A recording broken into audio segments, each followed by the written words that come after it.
Commune Station, Hong Kong. In the background, the high-rise blocks of Britain's tiny, overcrowded colony. This is the start of the China train.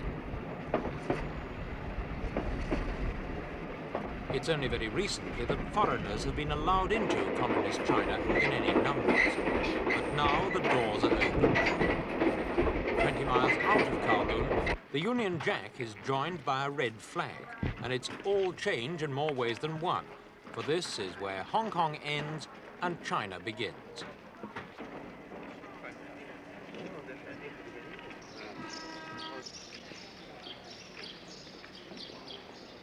Most foreign visitors so far have been businessmen and journalists, eager to see for themselves what life is like in the country from which they've been more or less excluded for almost a quarter of a century. Roving Report was with them.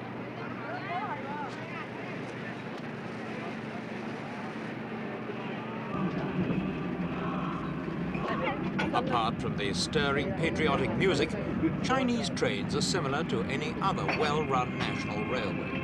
For the new arrival, the first impression is good, but in a country as large as China, first impressions are frequently all the traveller has time for.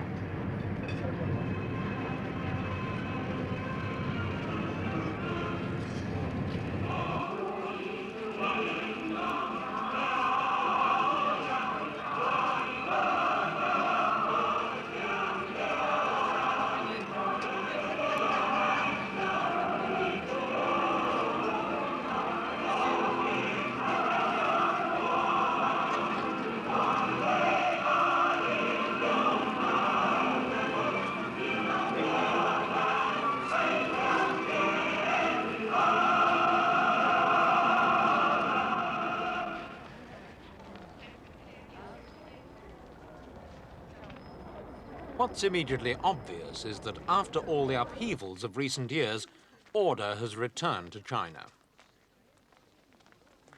3 or 4 years ago, there was chaos here at Peking University as Mao's Red Guards ran rampage over anything and everything that didn't fit in with what they saw as proletarian truth. By 1969, the university had come to a complete halt, and the army had to step in to restore order. Although life's now returned to normal, the university's only got half its original number of students, and many of them are drawn from the army.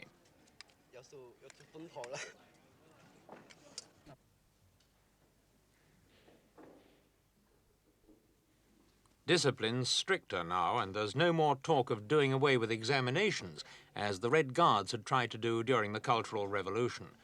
One thing that's not changed, of course, is the reverence for Chairman Mao. If it had not been for the great proletarian cultural revolution, great changes couldn't have taken place in our university. Yes, great changes have taken place. Mao's name is still on everyone's lips. He's the one unchanging father figure of the nation, and everything that happens in China today happens in his name. Everything, that is, that's good and progressive, for there's never any thought of him being criticized. When you think of Chairman Mao, do you think he is always right, or can he sometimes be wrong? Yes, our great leader Chairman Mao is always right.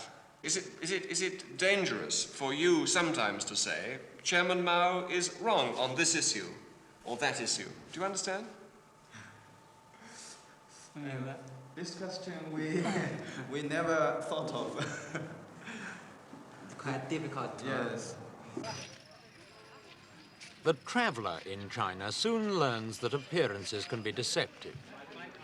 This shop looks normal enough, but it's not.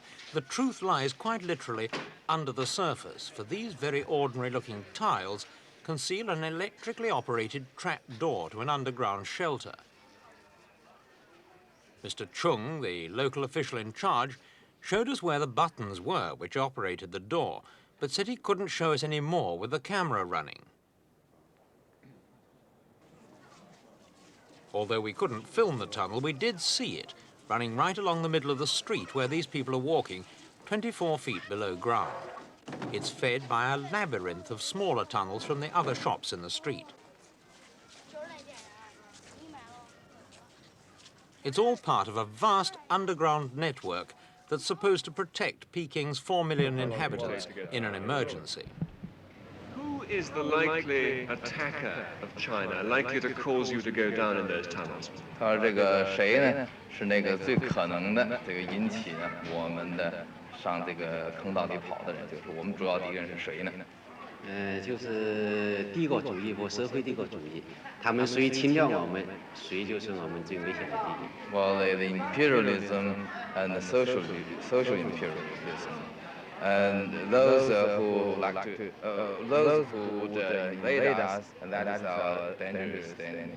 By social imperialism, you mean the Russians, of course. Have you taken any Russians down in these tunnels? 社会帝国主义就指着那个苏联了。是指着俄国人呢？我们是不是让这个俄国人曾经到过这个坑道里面去过呢？防空洞去过呢？我们也让他们看看。We have never allowed the Russians to visit the tunnel shelter. Do you think there really is a danger of the Russians attacking Peking? 是不是你真的是那么样的想法？这样看的，就是俄国人呢，这个要进攻北京，要打北京。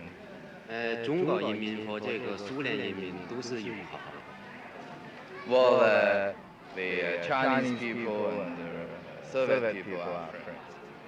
They are friendly to each other. But the Russians have 1 million troops on your northern borders, don't they? 这个俄国人在我们的北部边境，陈兵100万，是不是啊？是的。Yes. Thank you.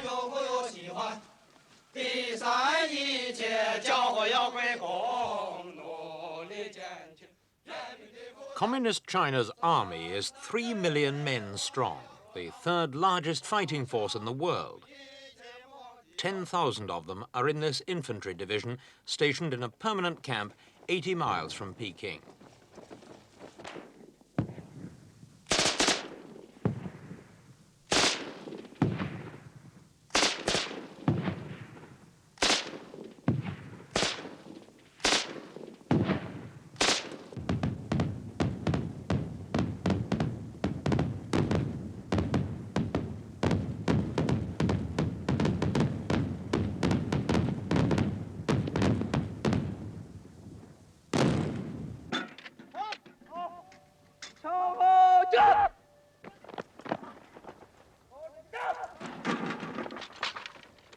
The last war the Chinese fought was in Korea.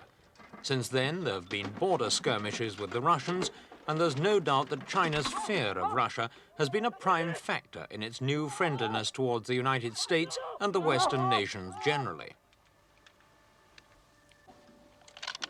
Although the Chinese have many weapons they're proud of, they've nothing to match Russia's massive nuclear arsenal. And in the event of a real showdown, they'd need more than the thoughts of Chairman Mao to protect them.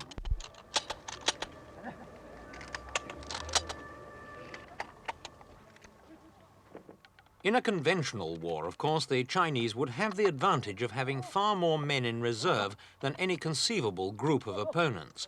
So they attach great importance to weapons like this 75mm recoilless rifle, which is light and easily operated, but powerful enough to blow up a tank.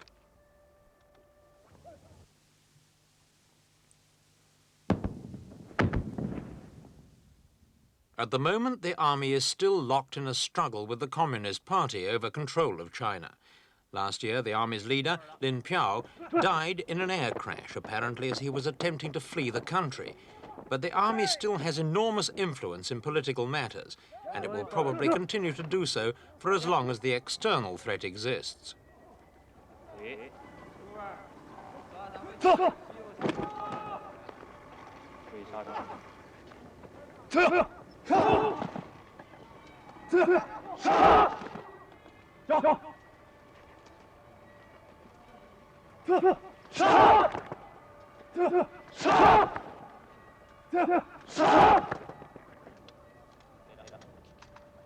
The army knows very well who its main opponent is, but the divisional commander was diplomatically imprecise. Whoever invades our country are enemies. 我们和世界各国人民是友好的。 We are friendly with peoples of the whole world. 好吧。He has mentioned U.S. imperialism. Does he regard the Russian forces on China's northern border as a threat to the Chinese people? 你提到美国这个帝国主义，那个苏联在你们边境有那么多部队，你是不是也认为他们是你们的主要敌人？因为谁向我们发动，刚才讲过了，谁向我们发动侵略，那谁就是我们的主要敌人。I will not repeat, because I've said already, whoever invades our country are our enemies. With a population of nearly 800 million, China has no difficulty in getting recruits, in spite of the fact that soldiers normally see their family only once a year for a month's leave.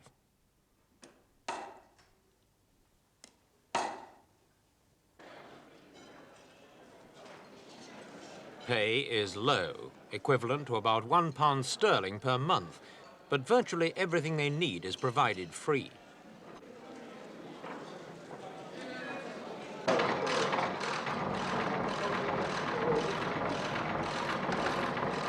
Like every other unit of Chinese society, the army tries to be as self-sufficient as it possibly can.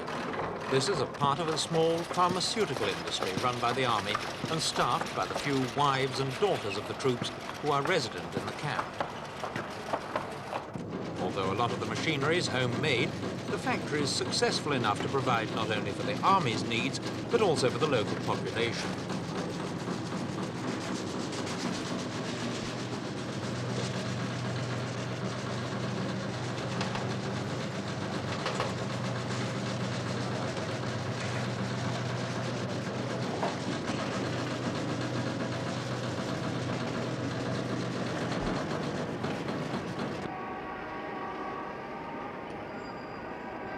This is Shanghai, China's biggest port, situated at the mouth of the Yangtze Kiang.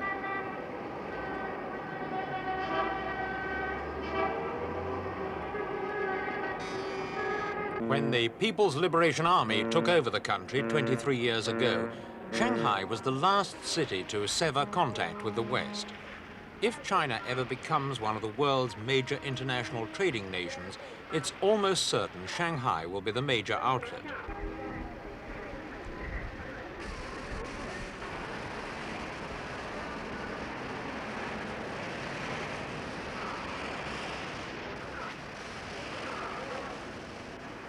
Even though there's very little Western shipping in the Yangtze River today, Shanghai is still one of the world's busiest ports, with 120 foreign ships entering and leaving every month.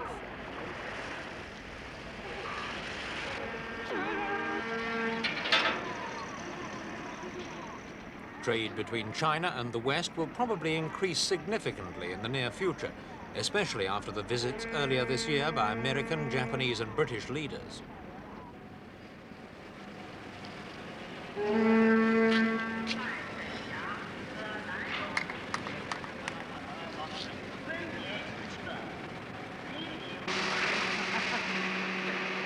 Shipbuilding is one of Shanghai's most important industries, employing 7,000 workers, all earning about £3 a week.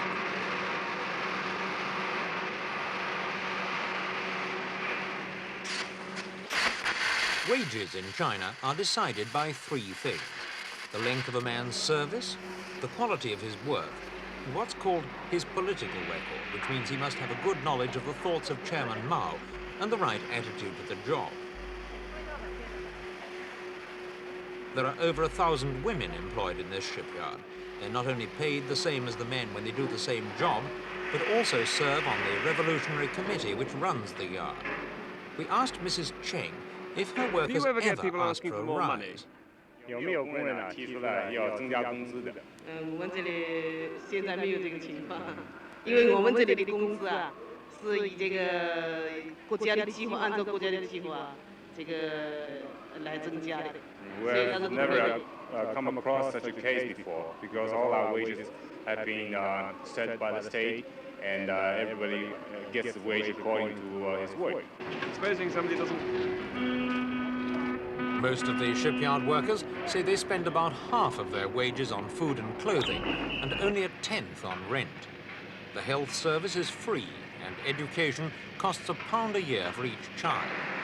Although £3 a week is low by Western standards, the workers appear to be satisfied and happily accept the official line that wage rises only cause price rises and are therefore pointless.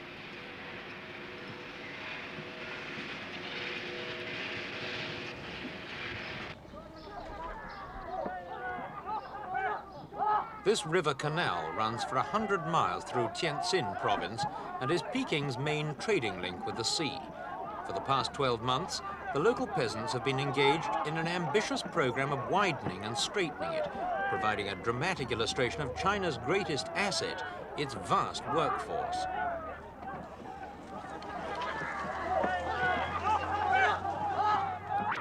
There are tens of thousands of workers involved in this project, using mainly tools made on the spot and employing construction techniques that owe nothing to the 20th century.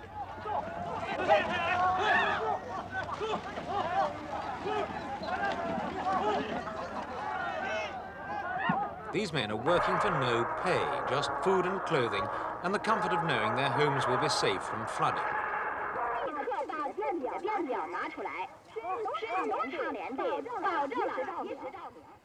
Most of these workers could be replaced by a couple of bulldozers and a mechanical crane, but that's not the point. The mechanization so prized by the West has only limited application in a country like China, where the workforce is numbered in hundreds of millions.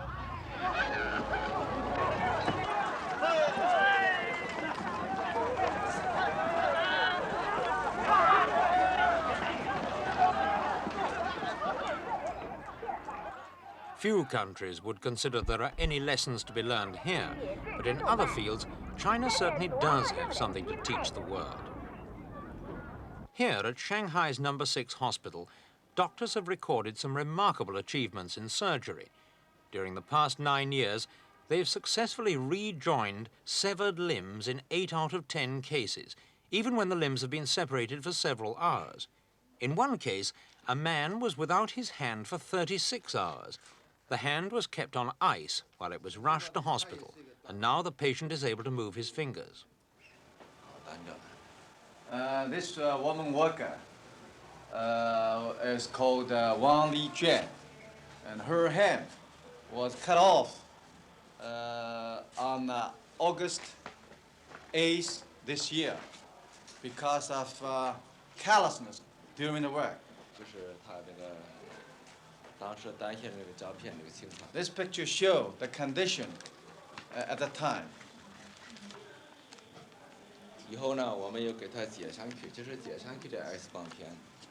And then we have succeeded in reimplanting her hands, her severed hands.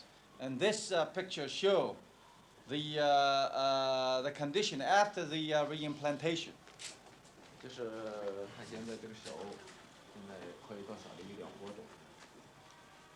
And after the careful treatment, some functions of her hands have been recovered. Her fingers can move a little bit. Miss Chen didn't have her arm cut off accidentally. It was done deliberately by the hospital. Which was infected by the malignant tumor has been removed. So the hand has been shortened.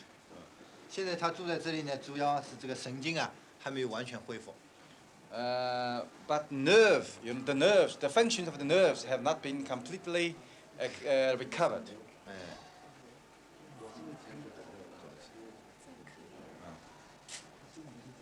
So according, but later on the functions will be recovered. 5 years ago, this man, a carpenter, lost 4 fingers of one hand in an electric saw. Today, he's able to write and has gone back to his job. The head surgeon, Dr. Chin Chun-wai, had no doubts about why he thought China led the world in this field of surgery. We think that it is due to the superiority of the socialist system as well as the teaching of Chairman Mao. But how can the teaching of Chairman Mao make you a better doctor?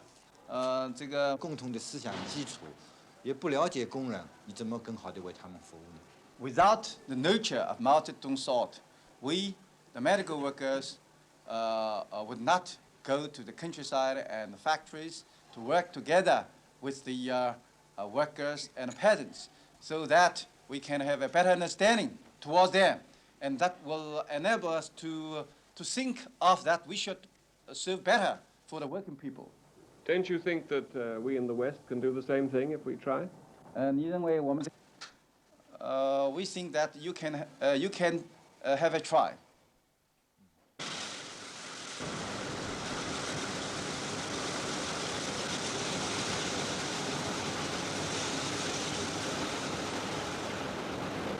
This is a communal farm, typical of many throughout China, but with one important difference: the people working on it are not peasants, but professional people, teachers, top government officials, and Communist Party leaders.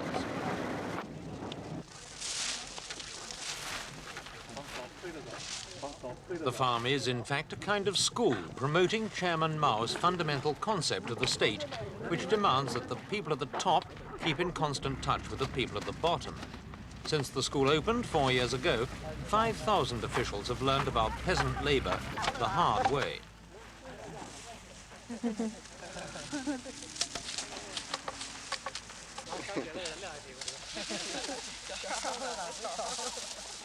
Courses last 6 months, and those who attend say they do so voluntarily. We asked one woman what made her leave behind a well-paid job and her family. 毛主席啊讲过，广大干部下放劳动，这对干部是个重新学习的极好机会。除劳动用餐之外，都要这样做。我就是响应主席这个号召，几次要求到干校来，在干校当中更好锻炼自己。We are acting according to the instruction of Chairman Mao that cadres must go to the masses. Cadres are Communist Party officials. Yeah. And the government officials must go to the masses to receive the education of the workers, peasants, and soldiers. But was she told to come here, or was it her idea to come here? And he applied this for many times, and at last she succeeded. Oh, she wanted to come, yes, and she had to ask many times. Yes. So she volunteered? Volunteered, yes. As an exercise in humility, the school may have much to commend it, but it's not quite as revolutionary as it appears. These top people still draw top salaries, and although they're supposed to associate with peasants and labourers in nearby communes, in practice they spend most of their time with each other.